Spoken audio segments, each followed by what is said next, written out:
जिल्ह्यातील लाखांदूर येथील एका अल्पवयीन तरुणीसोबत प्रेमसंबंध प्रस्थापित करून लग्नाचे आमिष दाखविले। त्यानंतर वारंवार होणाऱ्या भेटीगाठीत अत्याचार केल्याने तिला गर्भधारणा झाली। या घटनेत पीडित अल्पवयीन बालिकेच्या तक्रारीवरून तालुक्यातील राजनी येथील मयूर नरेश ठाकरे वय 19 वर्ष नामक विरोधात अत्याचार व पोक्सो कायद्यासह विविध कलमान्वये गुन्हा दाखल करून अटक केली आहे। पोलीस सूत्रानुसार मयूरचे मागील 2 वर्षापासून तालुक्यातीलच एका अल्पवयीन तरुणीशी प्रेमसंबंध जडले होते।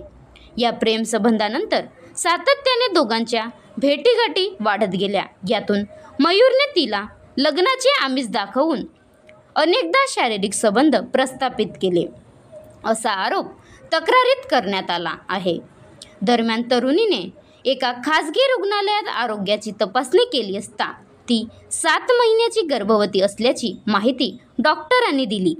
तिने लाखांदूर पोलिसात युवकाविरोधात तक्रार दिली। तक्रारीवरून पोलिसांनी मयूर विरोधात 6 मे रोजी अत्याचार व पोक्सो कायद्यासह विविध कलमांतर्गत गुन्हा दाखल केला आहे।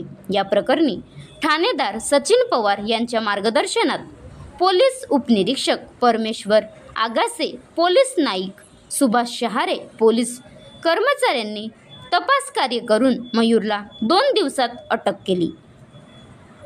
आता गाडीवर मोबाईल नंबर नाही तर इमर्जन्सी QR कोड लावा, जे तुम्हाला अडचणीच्या वेळी मदत करेल।